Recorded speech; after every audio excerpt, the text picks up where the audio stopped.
ဒီနေရာမှာနော်nan shoku နော် shoku ဆိုတာအယောင်ပေါ့နော်ဒီမှာ shoku ဆိုတာအယောင်အဲ့တော့ nan shoku desu ka ဆိုတာမျိုးမှာဒီမှာ nan ကိုသုံးတယ်အဲ့တော့ဒီ nani ဒီဘက်က nani ကကြတော့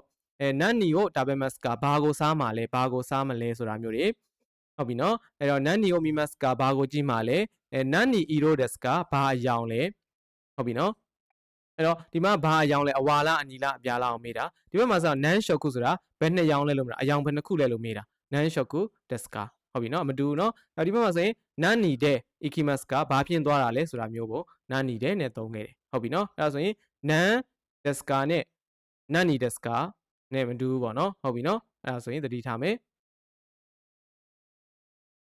အဲ့တော့ဒီမှာဆိုရင်これは何ですかこれは何ですかလို့မေးလို့ရတယ်ဒါပေမဲ့これは何ですかလို့မေးလို့မရဘူးเนาะဒါသတိထားမယ်เนาะこれは何ですかဒီဟာပါလေこれは何ですかလို့မေးလို့မရဘူးเนาะအဲ့တော့ဘာကိုစားတယ်လဲလို့ဘာကိုကြည့်တယ်လဲလို့ဟုတ်လားဘာဖြင့်သွားတယ်လဲလို့ဒါတွေကိုပဲပြောလို့ရတယ်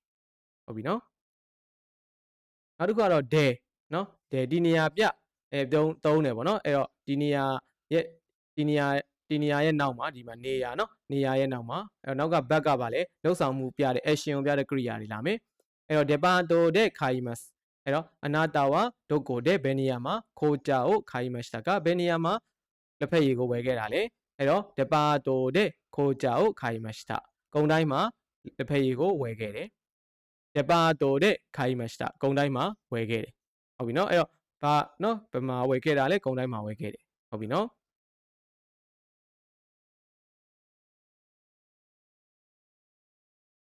အဲ့တော့ဝါတာရှီဝデパートで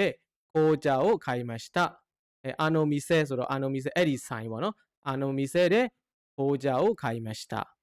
東京နော်တိုကျိုပေါ့နော်တိုကျိုမြို့မှာ東京で紅茶を買いましたအဲ့တော့ဘယ်နေရာမှာလဲဆိုတော့どこでနော်ဘယ်နေရာမှာလဲဆိုတော့どこで紅茶をလက်ဖက်ရည်ကို買いましたကဝယ်ခဲ့ပါတယ်လေဆိုပြီးတော့မေးခွန်းကိုမေးမယ်はいဆက်ပြီးကြည့်အောင်အဲ့တော့ဒီမှာဆိုရင်မဆန်ကနဲ့မရှော့နဲ့အစောတုန်းကလိုက်အတူတူပဲနော် ikimasen ဆိုရင် ikimasen ဆိုရင်သွားသည် ikimasen ဆိုရင်မသွားဘူး ikimasen ကဆိုရင်မသွားဘူးလားဆိုတော့ဒါ ikimasen ကကလေးကသူကဖိတ်ခေါ်တဲ့သဘောတရားကိုတက်ရောက်တယ် shimas shimasen က nomimas nomimasen nomimasen ကဟုတ်ပြီနော်မရှော့ကြလို့ရှိရင်ဒီမှာ yasumi mas ဆိုရင်အနားယူသည်ဆိုတော့ mas ကိုဖြုတ်ပြီးမရှော့ကိုတက်ဟုတ်တယ်နော် yasumi mas ဆိုရင် yasumi မရှော့ nomimas nomi မရှော့အဲ့တော့အတူတူလှုပ်ဆောင်ခြင်းဖိတ်ခေါ်ခြင်းတွေတိုက်တွန်းခြင်းတွေမှာအတူတူလှုပ်ဆောင်ရင်ပြောခြင်းပေါ့နော်အဲ့ဒီချိန်တွေမှာသုံးတယ်ဟုတ်ပြီအဲ့ဒါဆိုရင်ဒီမှာ ishoni နဲ့เนาะအမြဲတမ်းတွေ့ရတယ် ishoni to kyoto e ikimasen ကအတူတူ kyoto တို့เนาะသွားကြမလား ishoni ohanami o shimasen ကအတူတူပန်းကြီးခြင်းကိုလုပ်ကြမလား ocha o nomimasen ကရေနွေးချမ်းကိုအတူတူရေနွေးချမ်းကိုတောက်ကြမလားဆိုပြီးတော့မေးမယ်ဆက်ပြီးတော့မှမရှော့ကိုသုံးထားတယ်အာဆိုကိုတဲ့ဆိုနေရာเนาะဒီမှာဒဲကိုသုံးထားတယ်အဲ့တော့ဟိုနေရာမှာယာဆုမိမရှော့เนาะအနားယူကြစို့တခုတို့เนาะသွားတယ်ဆိုတော့ ikima ရှော့သွားကြစို့တခုတို့ikima ရှော့เนาะတပင်စာခန်းတို့သွားကြစို့စန်ဂျီနိเนาะအချိန်ဆိုတဲ့အကြောင်းနိကိုသုံးတယ်စန်ဂျီနိ3နာရီမှာအာအီမရှော့တွေ့ကြစို့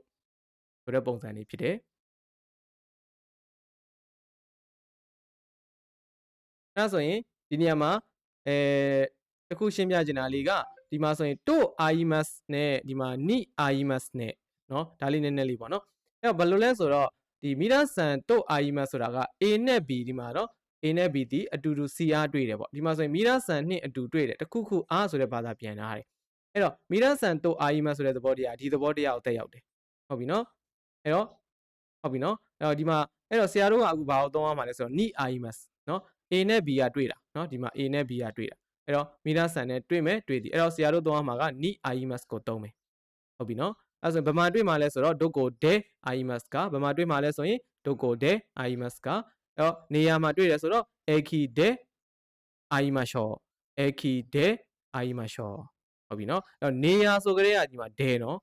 လူဆိုရင်ဒီမှာမိသားဆန်တို့ဘာလို့လူနော်လူတွေပိုင်းနဲ့တွေ့တာဖြစ်တဲ့ကြောင့်နိကိုသုံးတာနော်ဒါပေမဲ့နေရာဖြစ်တဲ့ခါကျတော့အာအီမတ်ရှောရဲ့နောက်မှာအာအီမတ်ရဲ့နောက်မှာဒုကိုဒဲအေခီဒဲနော်ဘယ်မှာလဲဘူရာမှာဘယ်မှာလဲကျောင်းမှာဘယ်မှာလဲစာကြည့်တိုင်းမှာเนาะအဲ့လိုပုံစံเนาะ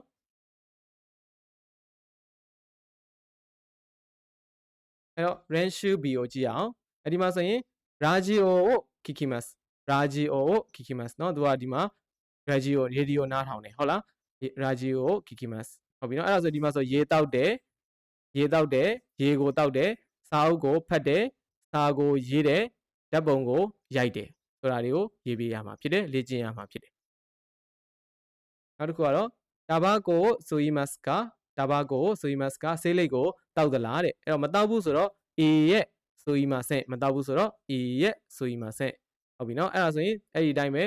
お酒を飲みますかအရက်တောက်သလား明日日本語を勉強しますかမနေ့ပြန်ဂျပန်ဘာသာစကားကိုလေ့လာမှာလား今朝ဒီမနေ့新聞を読みましたかဒီမနေ့ကသတင်းစာကိုဖတ်ခဲ့သလား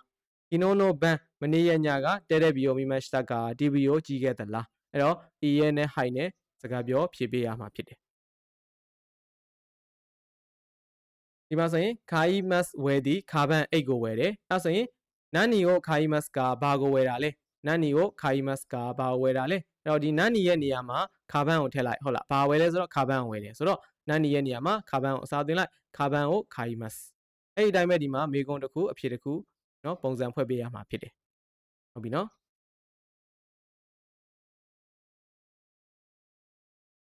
明日何をしますか明日မနေ့ပြန်何をဘာကိုしますかလုံးမှာလဲဒါဆိုရင်サッカーをしますサッカーをしますเนาะဘောလုံးကိုကစားမယ်အဲ့တော့မနေ့ပြန်ဘာကိုလုံးမှာလဲサッカーをしますဘောလုံးကစားမယ်အဲ့ဆိုရင်ဒီမှာမနေ့เนาะဘာလုံးမှာလဲလို့မေးရမှာပေါ့နော်အဲ့တော့မနေ့ကဒီအတိတ်ပုံစံဆိုရင်တော့ match tag ကနဲ့မေးရမှာဖြစ်တယ်အဲ့တော့ဒီမှာဆိုရင် kino no gogo မနေ့ကညနေ့လေ本番ဒီည kino မနေ့ကအိုတိုတိုဤတမြန်နေ့ကဆိုတဲ့ပုံစံလေးနဲ့မေကွန်မေးမယ်အဖြေတွေကြောင်းလုပ်မယ်ဒါနံပါတ်1မှာဆိုရင်တော့ report ရေးတယ်နံပါတ်2မှာဆိုရင်တော့ TV ကြည့်တယ်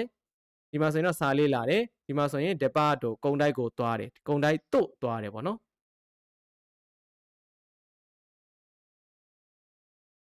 နံပါတ်5写真を撮りますဟုတ်ပြီနော်ဒီမှာနီဝဆိုတာနေရဟုတ်လားအဲ့တော့သူကမေးခွန်းမေးထားတယ်ဒုတ်ကိုတဲ့ဘယ်နေရာမှာလဲလို့မေးထားတယ်ဒုတ်ကိုတဲ့写真を撮りますかဘယ်နေရာမှာဓာတ်ပုံကိုရိုက်မှာလဲအဲ့ဒါဆိုရင်နေရာဖြစ်တဲ့ကြောင့်ဒုတ်ကိုရဲ့နေရာမှာနီဝကိုထည့်လိုက်တယ်ဘယ်မှာရိုက်မှာလဲနီဝတဲ့撮りますခြံထဲမှာ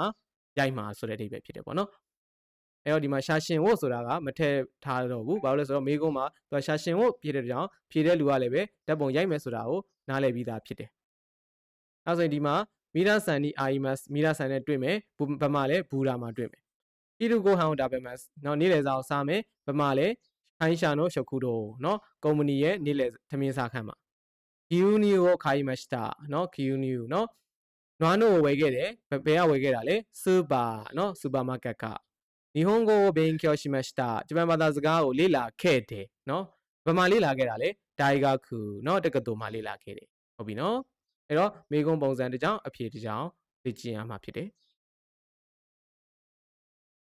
နံပါတ်6本番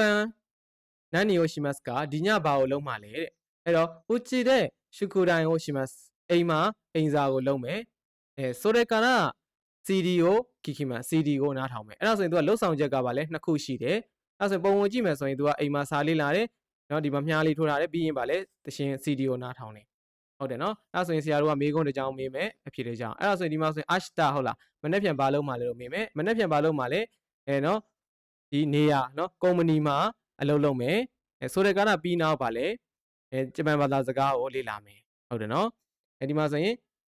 ကီနိုနိုဂိုဂိုနော်မနေ့ကနေ့လေဆိုတော့ဒီမှာဆိုရင်ဘာကိုလုတ်ခက်တယ်လဲလို့မေးရတော့မယ်ပေါ့နော်ရှိမတ်တာကနဲ့မေးရတော့မယ်နန်းနီကိုရှိမတ်တာကမေးရတော့မယ်အဲ့ဒါဆိုရင်သူကဒီမှာဆိုရင်ဘာလဲဒီစားတော့ဆိုင်မှာဟုတ်လားနော်စားတော့ဆိုင်မှာနေ့လယ်စာကိုစားခဲ့တယ်ဟုတ်လားစားတော့ဆိုင်မှာနော်စားတော့ဆိုင်မဟုတ်ဘူးသူကဒီမှာခိုးပဲလို့ရေးထားတယ်နော်ဒီမှာတေးသေးလေးစာလုံးလေးခိုးပဲနော်ခိုးပဲဆိုတဲ့နေရာပေါ့နော်ခိုးပဲမြို့မှာခိုးပဲမြို့မှာနော်ထမင်းစားခဲ့တယ်ပေါ့နော်နေ့လယ်စာကိုစားခဲ့တယ်ရတယ်ခိုးပဲမြို့မှာကိုဆိုတော့နေ့လယ်ဟုတ်လားကိုဆိုတော့နေ့လယ်ဆိုတော့နေ့လယ်စာစားခဲ့တယ်အဲ့ဒါပြီးတဲ့နောက်မှာဘာလုပ်လဲနော်ရုပ်ရှင်ကိုကြည့်ခဲ့တယ်ဟုတ်ပြီနော်အဲ့တော့来週sorry ဒီမှာနံပါတ်2က来週နော်来週ဆိုတော့နောက်အပတ်ဆိုတဲ့ကြောင့်သူကနောက်အပတ်လုံးမဲ့ဟာဖြစ်တဲ့ကြောင့်နော်ခဲ့တယ်မဟုတ်တော့ဘူးပေါ့နော်လုံးမဲ့ဟာ အဲ့တော့ဒီမှာဆိုနံပါတ်3မှာမှမနေ့ကနေ့လေပေါ့နော်မနေ့ကနေ့လေဖြစ်တဲ့ကြောင့်နော်ဒီမှာဆိုမနေ့ကနေ့လေဘာလုပ်ခဲ့တယ်လဲပေါ့နော်မနေ့ကနေ့လေသူကRoby နော် Roby ဆိုတာကနော်ဒီ account ကိုပြောတာနော် Roby နော် Roby မှာ TV ကြည့်ခဲ့တယ်နောက်ပြီးတဲ့ခါမှသူကဗာလဲစာရေးခဲ့တယ်နော်မနေ့ကညနေ့လေဆိုတဲ့ကြောင့်နောက်တစ်ခုကတော့ Sunshu နော်ပြီးခဲ့တဲ့အပတ်နော် Sunshu နော်ညီကြီးရောပြီးခဲ့တဲ့အပတ်ရဲ့တလင်းကုန်နေတော့ဘာလုပ်ခဲ့လဲနော်အဲ့တော့သူကဘာလဲဆိုတော့နီဝနော်ရှန်ထဲမှာဘောလုံးကန်တယ်နော်ဘောလုံးကန်တယ်ပြီးတော့မှဘီယာကိုတောက်ခဲ့တယ်ဟုတ်ပြီနော်အဲ့ဒါဆိုရင်ဒီပုံစံအတိုင်းဥပမာလေးကိုကြည့်မယ်သူပုံစံအတိုင်းလေးဝက်ကြလေးတွေလေ့ကျင့်ပေးပါဟုတ်ပြီနံပါတ်9ဒီမှာ一緒に京都へ行きませんか一緒に京都へ行きませんかအတူတူတဲ့京都と行きませんかသွားကြမလားနော်ဖိတ်ခေါ်ပြီဟုတ်ပြီနော်ဒီမှာဖိတ်ခေါ်ပြီအတူတူသွားကြမလားအဲ့ဒါဆိုရင်行きましょうနော်သဘောတူတယ်နော်行きましょうသွားကြစို့ဟုတ်ပြီနော်အဲ့ဒါဆိုရင်ဒီပုံစံအတိုင်းပဲဒီမှာဆိုရင်သူကဗာလဲ12နာရီဆိုရင်နေ့လယ်စာစားမယ်ဟုတ်လားအတူတူနေ့လယ်စာကိုစားကြမလားဟုတ်ပြီနော်ဒီမှာဆိုရင်အတူတူကော်ဖီကိုတောက်ကြမလားအတူတူရုပ်ရှင်ကိုကြည့်ကြမလားအတူတူတင်းနေကစားကြမလားအဲ့တော့ဒီမှာဆိုတင်းနီစ်ကိုရှိမှတ်ပေါ့ဟုတ်လားတင်းနေကစားသည်ဆိုတော့တင်းနီစ်ကိုရှိမှတ်အဲ့တော့အတူတူတင်းနစ်ကိုကစားကြမလားဆိုတော့နော်ဝေကြလေးတွေနဲ့နော်စကားပြောလေးတွေရေးပေးရမှာဖြစ်တယ်ဟုတ်ပြီနော်โอเคအဲ့ဒါဆိုရင်ဒီနေ့ဒီဗီဒီယိုလေးကတော့ဒီလောက်ပါပဲはい皆さんお疲れ様でした